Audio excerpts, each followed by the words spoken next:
Good morning, everybody. I know my voice is not that strong, so some of you might find it difficult to understand what I'm saying, especially when I get carried away and I talk very fast, as I'm wont to do in the past 45 years that I've been teaching. Many years ago, when I was studying in Baltimore, which is just a 2-hour drive to Washington, D.C., I would be saying First Friday Masses in the IMF World Bank headquarters in D.C. And of course, there are many philams working in the World Bank, many from other countries, so it is a melting pot of all cultures. But during parties like Christmas parties, they would tell me that the official report says that all the barangay roads, all the roads you can think of in the country have been cemented. But I knew it was a lie. Of course, the report says objectively that they have been funded and all roads are cemented, including those in the hinterlands, to facilitate the transport of vegetables and produce and everything you can think of. But that was as far as the records are concerned. You know that great planning has been done in order to escape the reality. And we know that corruption really is the name of the game. About 22 years ago, the World Bank funded a study on how to mitigate the problem of corruption in BIR and Bureau of Customs. And after spending so many millions, the result was dampening, depressing, disturbing. It says, we can change everybody from top to bottom, so it will be going well for a few months, but after 3 to 4 months to 6 months, you will all be back to the same reality. Because corruption is not only the job of those who are there on top. Corruption begins from below. It is obvious in the quarrels in neighborhoods that are happening all over the country. You're quarreling over a parking slot in the narrow street in any subdivision from Manila, from Apari to Holo. You know that because I hear it from you. You get into quarrel with your neighbor because somebody is blocking your driveway. And when you take a call their attention, sila pagalit. And this is a problem. I'm talking about this because all 3 readings today talk of planning. The first reading from Amos talks about how to diminish the ephah, how to tamper with the scales, how to change the shekel. And the ending statement tells us in no uncertain terms, the Lord is watching. Never will I forget a thing. Never will I forget a thing. In Timothy, there is also planning, and St. Paul is exhorting Timothy to plan for holiness, plan for great things, and what is this? Pray for those in authority. Pray for leaders, because you know very well that the future, the destruction and the building up of the human society depends a whole lot on leaders.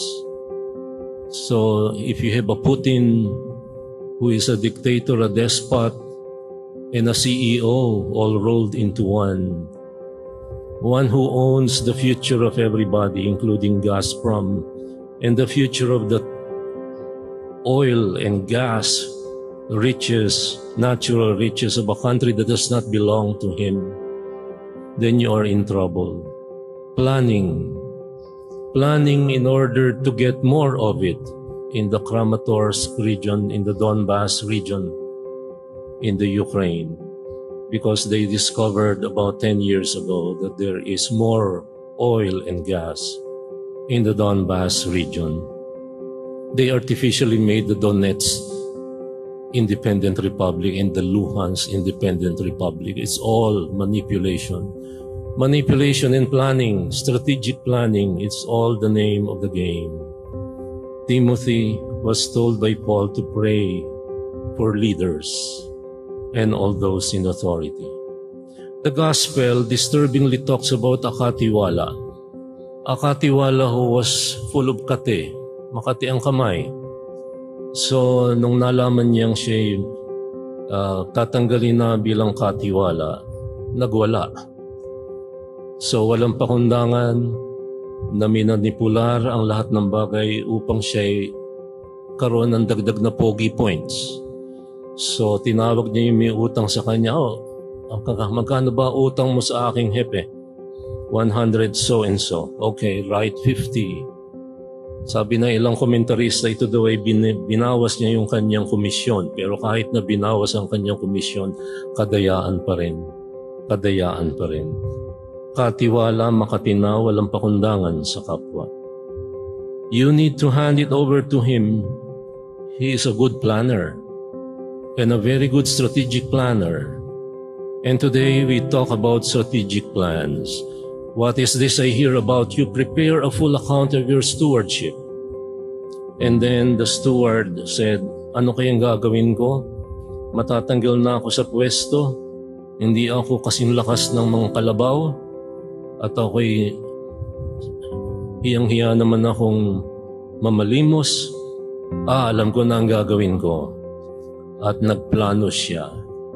At ang plano niya, perfect. If I were a teacher in management, then he should get an A+. The strategic plan was perfect. It was very strategically focused on getting maximum benefit and maximum profit. In our times, we need to do planning. I don't take it away from you. I also do strategic plans, having been leader in educational management, and having been in position for a great many years of my priestly life, of 40 years now on December 8. We do need to plan. You don't take things haphazardly. You don't throw caution to the winds. You need to know you have to have a vision.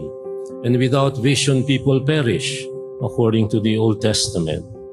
If you don't have a plan, then sabi nga ng mga Amerikano, if you don't know where you're going, you're not gonna get there. First, you need to know where you're going. And then you take your vehicle and get there. And if you don't know where you're going, you'll be going around in circles. You need a plan. But this is now the big lesson that we need. Amos in the first reading talks about scheming for evil purposes, for evil ends. Timothy, on the other hand, St. Paul to Timothy, talks about planning for the good of others. The gospel talks about an elaborate plan to get away with it and turn the tables on other people, make maximum benefit of the situation. In other words, gamitin ang lahat ng paraan para patalbugin, timbugin ang lahat ng walang malay, ang lahat ng engerts, ang lahat ng hindi nagbabasa, ang lahat ng madaling matangay ng fake news. So, kung lahat ng tao ay madaling matangay ng fake news, bumastos ka sa public relations firm from UK and pay them hundreds of millions. And then you have histories like chismes. You can rewrite truth, manipulate truth, and manipulate it for your own evil ends. An elaborate plan. So what do we make out of this? My dear friends, let me put it straight. This is not a lesson on dishonesty. If you think the Lord is rewarding that steward of being dishonest and being capable of turning the tables on the other people, including his boss, you are wrong. The Lord is simply reminding us that if one goes through everything possible to plan when it comes to material and financial things and concerns, then shouldn't you transfer that capacity to plan for spiritual things? And this is all that the Lord is telling us. It is not a lesson on magaling, ang galing mo talaga. Hati tayo sa kita. Kung tayo'y marunong magplano at marunong tayo manlamang, sapagkat napagplanuhan natin, are we becoming then good Christians? If we don't have a vision about the right thing, in the Philippines they say that one good thing about us is that we are family-centered. Good. And I see this. When I talk to children, mga toddlers, 5, 6 years old and even younger, alam ko na kaagad sa pagsasalita pa lamang at pagkilos ng bata na ang magulang nito ay mabubuting tao. Wala kasing PI walang mura, walang tabogo, wala akong naririnig na ganong mga salita. Pero pagka-4 na taong gulang at alam na ang lingwahe ng social media, ibig sabihin yan, ang kanyang yaya ay iPad. At ang kanyang yaya ay hindi rin edukada. Ibig sabihin yan, ang mga magulang ay, ang yaya nila ay, ang love is shown in presence, not in presence. And I see that in our family-centeredness, the good thing about us is that lolo and lola have no retirement. As soon as they retire, naghahabol sa mga bata sa mall. I was with Ed kahapon sa mall. Ang daming tao, ang daming bata. Sino nag-aakay? Kung hindi ang magulang yung lolo at lola, sila nag-aalaga. Family-centeredness, that is good. I cannot blame our culture for being family-centered, but here is the rub. Since we have absolute and extreme family-centeredness, pagka korupsyon ang pinag-uusapan at kadayaan, para sa pamilya ito, Father, para sa pamilya. And therefore, we can twist the rules, we can bend the rules, we can talk about the constitutions of 1987 and 1965. And by the way, the constitutions of 1987 is the first in the whole world to have a very concrete and very eloquent legislation on ecology, on environmental respect, concern, and environmental ethics. But when the 1987 Constitution was being written, we had more than 30 million hectares of virgin forests. And by the time we celebrated the 10th anniversary of it, we had already less than 15 million hectares of virgin forest left and disappearing. In the last 3 minutes I've been talking, 1 hectare has been felled. Felled is a grammatical term, so it's not wrong. 1 hectare of virgin forest has been felled. And this is planning. This is planning for evil. And when you say, well, I'm not at all concerned, I am not a mayor, I am not a barangay councilor, I am not a senator, oh well, we are the ones who elect them. We are the ones who fall for fake news. We are the ones who quarrel about parking slots. We are the one, because there are more cars than there are parking slots all over the country. And so we are quarreling over space. And I know that here in this, even in this parish, people are not talking to their neighbors kasi pinag-aawayan nga yung katapat na bahay, 3 kotse. Wala naman ni isang paradahan kasi ginawang extension. Tapos may sidewalk pero ginawang extension ng paradahan yung sidewalk. Sidewalks are disappearing all over the country. And don't tell me it is right.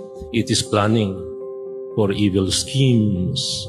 Today, the good news tells us, if that the children of this world are more prudent in dealing with their own generation than other children of light. So the lesson is the opposite. If children of this world go into such extremes to pull a fast one on everybody and do planning, what about us? We should plan for holiness. We should plan for greatness. We should plan for nobility. We should plan for common good. And these are the things that we throw out the window. We throw all caution to the winds because we have other priorities. And therefore, the lesson for the day really is about trust. It's in being trustworthy.